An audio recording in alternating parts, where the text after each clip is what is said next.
My dad is dating my sister's close friend. I'm a 19-year-old male and I have a twin sister who's 19 years old as well. Our dad is 38 years old. I found out early in the month that my dad, who's been separated from my mom since the end of summer, has been dating my sister's friend Bree, who's 20 years old. It was weird to find out that they were dating, but I told them they had to tell my sister or I would. And I was really hoping they'd hold up their side of the deal because I have no idea how to tell my sister about this. But they didn't. Every time they said they were going to, they didn't, for whatever reason. So now I have to tell my sister. I can't keep a secret from her longer than this. But now I have reasons to believe they're expecting, but I'm not 100% sure. Should I mention this to my sister as well, or keep it out? It's something that obviously time will reveal anyway, so I don't know if it's worth it to upset her more with something I don't know is true. So should I tell my sister our dad is dating her friend? Fast forwarding into the future, there's actually an update which says, I just did it. I told my sister. She was upset. She started crying. I think at first she was most upset because her friend lied to her a lot to keep this relationship a secret, daily lying. So she was really upset about that. Then the weirdness of it all set in and she got really, really upset. She asked me if we should tell our mom, and I really don't know. I don't know what the right move is here, but I guess I'm glad my sister knows now so we can figure it out together. My sister hasn't spoken to either one of them, my dad or her friend. She just blocked both their numbers and I did the same. She was mad at me for not telling her right away, but she understood that I wanted them to be the ones to tell her. To all the people that said it was none of my business to know or none of my business to tell her, you're morons. It doesn't matter if you're 18 or 50 years old. If your parent is dating one of your friends, you should know about it. I don't know what we're going to do about my mom. I don't think she expected him to be dating someone so soon since they were married for so long and didn't break up that long ago and haven't even officially started the divorce papers. Should we tell our mom that our dad is dating my sister's friend? So the dad is basically twice the age of the sister's friend, Bree. He's almost 40 and she's 20 years old. And if they really are expecting a baby, if she's already pregnant, that's going to be out there very quickly. And I think the one who might end up getting hurt the most out of all of this is maybe going to be the mom. I mean, she was married to this guy for what they say is a long time. We don't know exactly how long, but that's got to be pretty hurtful that the first person that you go off with is your own child's friend. I mean, that's probably someone that the mom actually knows directly. I mean, the brother, the OP, he may not have any reason to think that they're expecting a baby. I mean, he might just be saying that based on a feeling or a hunch or something. But if that does turn out to be true, this whole situation gets a whole lot more complicated, particularly in terms of his relationship with his kids, because it sounds like neither one of them are okay with it at all. And if he's going to have a baby with this friend, Bree, then this is not going to be something that just disappears. I think here it's a no-brainer just to tell the mom because she's going to be blindsided by all of this, which will make this a whole lot worse. But let me know what you would do if you were in this situation down below. My boyfriend knew I was a dancer before we started dating, but now he uses it against me. I'm a 22-year-old female and he is a 24-year-old male. I always tell people that I'm a dancer right away because I know most people don't want to date someone in this industry. My boyfriend was well aware of this and still chose to pursue me. He was different from all the other people that wanted me because I knew he was genuinely interested and respected me. It was like a breath of fresh air. We've been dating for over a year now. Lately, he's been nagging me about my job, what I choose to spend my money on, my body, and he's obsessed with my past because he found old posts I made about wanting a girlfriend. He knows that I'm bi. He thinks that I'm dumb because I've been dancing since I was 18 and he's graduated college, yet I make more money than him. I got called a clown because I spent a rack on getting my hair dyed because I went to a 5-star salon. And my hair took all day to dye and it had many processes. I made the money back the next day. It's obvious that my boyfriend is losing respect for me now. And when I bring it up to him, he says, it's not like that and I'm the woman of his dreams. I'm used to people only wanting me for my body and that's it. It's hard for me to find friends for this exact reason. My boyfriend saw me for who I really am, a soft person who likes to be cuddled and watch cartoons, and a big nerd. Now, I feel like he doesn't see me for who I am anymore and chooses to judge me for my lifestyle like everyone else. It breaks my heart because I wanted to marry this man, and now he degrades me because I'm dirty and he can't stop thinking about, quote, all the hands that touch me. He doesn't make love to me anymore, but treats me like a porn star and does the deed as soon as I walk through the door. I think he does a lot of this because he's insecure about the men who see my body. He goes back and forth between loving me to hating me, and it looks like he's struggling a lot internally because he, quote, wishes he didn't care for a stripper. I've debated packing my things and just leaving in the middle of the night on many occasions, but I love him. I'm not sure what to do or say to him. I'm tired of this cycle. Fast forwarding into the future in the next update, the OP says, I plan on breaking up with him when I move in January, and I think he's catching on because he's been asking all sorts of questions. I've been falsely reassuring him. I usually would just be honest and break things off now, but we're still living together and I know how he would react. I'm kind of walking on eggshells here because he's starting to drink more. I'm positive he started drinking because I've been avoiding him and making excuses not to be at home, and the reason I've been avoiding him is because I'm always anxious about how he'll react when I come home. I broke down and told him that exactly, and he only got mad saying, how are you more afraid of coming home than going out and shaking your booty for random MFs? Like, yeah, shouldn't that tell you something? In the past month, he's escalated to hiding my favorite stilettos to the point I had to start bringing my stuff to work where it would 100% go missing, which is why I kept everything at home. He took my house key off my keys, locked me out, flushed my birth control and my makeup, threw my money out the window, and he started hurting me when doing the deed and tried to get me to do things that I didn't want to do. It's been leaving me in a depressive spiral. I'm just tired of being hurt in this way, period. It's like my body is only desired by therapists without the.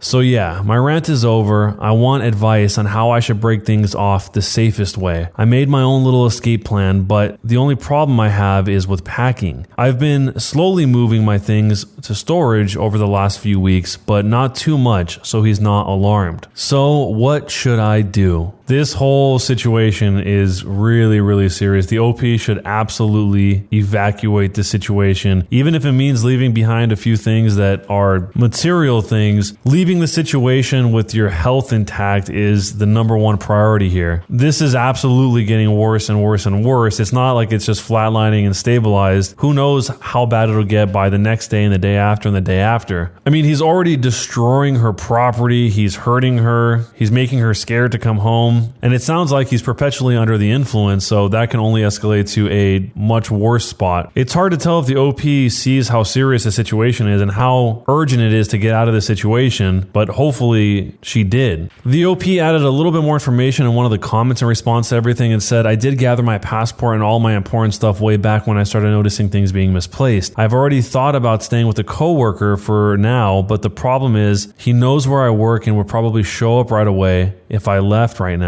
I'm waiting until at least the last few days to do so because I can't miss work right now. I'm trying to make it where nothing blows up in my face. Someone named 5 Foot Nothing had a really good response to this that says, at least at work, you have protection/bodyguards. You don't have that luxury at home. Run. You said it yourself, he's hurting you. That is 100% more dangerous of a situation than whatever tantrum he'll throw when you leave. You're safer anywhere but with him. I'd get a police escort to move out. That way, anything else that happens will be fully documented and taken seriously. I guess that makes sense. I didn't even realize you could even call a police as an escort when you're moving out, but this is a situation where you would absolutely want to do that. But let me know what you would do in this situation, or if you've ever been in something like this. I hope you haven't, but if you have, let me know what happened down below. My husband openly brags to me and the kids about how many women throw themselves at him. I'm a 48-year-old female and my husband is 51 years old. We're expats in a country where the average household consider themselves to be lucky to make between $2,000 and $3,000 a year. For the purpose of not giving away too much identifying information, I will be referring to this country as Country E.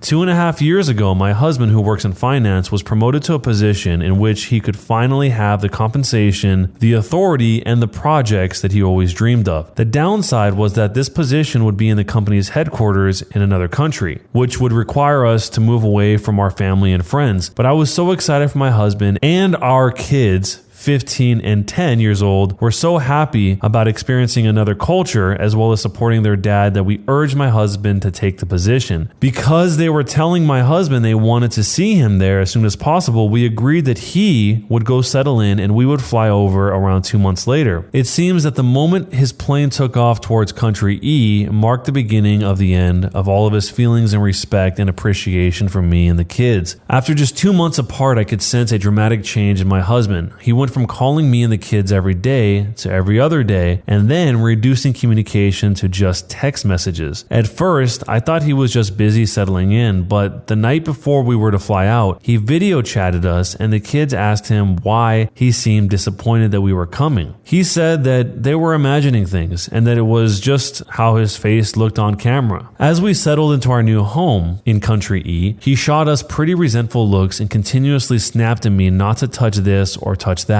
Like most expats, we lived in a home that was miles grander and showier than we could ever get back home, and with a lot of stuff like a company car and housekeeping services paid for by the company, my husband had money to burn and started having ridiculously high expectations about how we dressed and looked. He bought himself loads of designer watches with his fellow corporate Masters of the Universe friends and spent lavishly at restaurants and bars on the company tab. He also invested quite a bit of our money into real estate here, since the government is pushing for foreign investors to invest, even adopting more liberal outward rhetoric in order to be appealing to the West. The country we live in has extreme wealth disparities, most of it, unfortunately, not held by locals. There is a city center area where all the basically high-end stores, hotels, clubs, and restaurants, as well as homes are in the country. And despite the fact that this country is technically conservative, escorting is rampant and is an outgrowth of the generally desperate economic straits of families, and the fact that it is obvious who has money and therefore where to go and who to target. Escorts are apparently basically everywhere in the area we live where there are restaurants or bars or entertainment. When men see dressed up local women in pairs roaming around an establishment, they assume they are escorts, and 90% of the time they are right. An expat friend once asked a woman who approached him in a bar what she did, and she said it was obvious what she did. My husband started criticizing my appearance a lot, and when we'd go out, he'd ask if I'd ever consider wearing my hair like woman A, B, or C. Or we'll go out to eat as a family, and he will just ignore what the kids are saying and just stare at different women. When his friends come over, my friend always brags in front of me about the women that approach him, not just at the bars, but he also brags about how local women who work in the office with him are exceptionally engaging. He got very aggressive when we were doing the deed and said he wanted to urinate on me. Later on, he pulled my hair hard enough to draw blood, and when I said I didn't want to do it anymore, he started screaming that a bunch of the women who looked exactly like his type would be eager to do it all and more for less than I spent on dinner. My daughter found a bunch of contacts on his phone that blew up his phone with flirty messages on WhatsApp, and instead of at least pretending to be ashamed for our daughter's sake, he went with the "your dad is still attractive" angle, but botched it terribly when it turned into a diatribe about how he had to give out the number to one woman because she looked close to tears when he tried to pull away. While most women are respectful when a man is with his wife and or family, sometimes it happens where at restaurants and hotels where my husband is a regular for dinner, women who I assume are also regulars will disregard my presence and give me a scornful once-over. When we are out as a family and my husband sees a woman give his attire an approving once-over, he will smile flirtatiously back and seem to bask in the glow and not pay attention to me or the kids. I have been to support groups and have been told to let it wear off because many other wives have experienced their husbands being high on the attention, but my husband seems to be getting more and more obsessed with the attention. My son is young, but he has gone from happy-go-lucky to glaring at his father and whoever he is smiling at. My husband and I have tried to communicate, but everything turns into my fault. I do not appreciate his contributions enough when I disagree with him, saying the kids don't need to learn how to do laundry because the housekeeper will do it for them. I do not appreciate him when I move the furniture from how he organized it or when I disagree with him on anything. I started tracking our banking information and found out that he made numerous large withdrawals. He denied vehemently that he was seeing escorts and said I seemed jealous and had something against people who escort. I told him to the contrary, that I feel bad for people who need to put their lives and their health at risk like this and do not have access to any form of government assistance. We had a big fight that night and I went to stay with a friend for the night to cool off. When I came back home, he glared at me and said, "Oh, you're back? What if I don't want you here anymore?" I don't know what to do. My support group keeps telling me that he will get off his power trip, but if I leave him, I will likely lose any assets he has here. My kids obviously still have school and love their classmates. I need any advice about how to save my marriage or how to get my husband to stop thinking that I am not enough for him when I haven't changed from when we were not expats. Yet while he respected and appreciated me back home, he scorns me here. What should I do? This entire scenario sounds like a total nightmare, and it sounds like a lot of this obviously started happening before the family even got there. Maybe he's going to meet these girls, maybe he's not, but at this point, through all of these different terrible interactions with the OP, the wife, I think one of her big concerns should be whether or not he's going to give her an STD. The whole scenario where she describes her husband going to dinner with her and the kids, and then the husband staring at the girl who she thinks is a regular there, maybe that is something more. And the fact that all this money is missing and that he is directly telling her he wants her to look like this girl or that girl is all bad enough. But the thing that makes this so blatant is that he tells her in that moment of frustration that he could buy a girl for cheaper than the meal that they just ate. I mean, this whole situation is so sad, and I don't really see any way that the OP can come back from this or try and salvage this relationship given everything that's happened so far. She's already mentioned that she knows that if she leaves, she won't have any assets because he converted all the money into local real estate, and maybe that was his plan all along. But even losing the assets in this situation doesn't sound like it's worth enduring all of this just to keep them. One part of a comment in response to this said, there are certain kinds of guys who always thought they deserve female attention but never got it for whatever reason. Once they get it, it's game over. They are going to be woman hopping for the rest of their lives in their new paradise on earth. So this is a complex situation obviously, but let me know what you would do if you were in this situation. Don't forget to subscribe to the channel with notifications turned on, and follow the podcast on every major platform like Spotify, Apple Podcasts, etc. If you want to hear another story right now, check out the link in the description, and I'll see you guys next time.